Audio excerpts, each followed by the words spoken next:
Hey everyone, let's unbox this Sony full frame G series FE 40mm f2.5. I know this lens is not the newest lens, but it's new to me.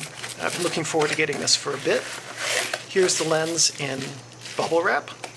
Here are all of the different manuals and warranty information bits. So I'm sure I'll look through those at some point. Into the garbage. All right, we'll take the lens out, and I feel like this lens may not be perfectly brand new. Anyway, let's see what we got here.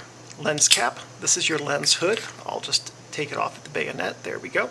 So this is honestly, this style of lens hood right here, highly effective. We'll take off the rear mount, and we can see focus ring, click stop for your aperture control here. I'm actually gonna have to read the manual to figure out how this part of it works. There's the aperture control. There we go. Okay, automatic aperture right here. Press this button down to unlock it, and that gives me manual aperture control. So that's interesting. This is stopped at third stop detents. Here we go. Autofocus and manual focus switch right here. And yeah, so this is going to be a fun little lens to use. And now, as we do, here are some sample photos and stuff taken with this lens.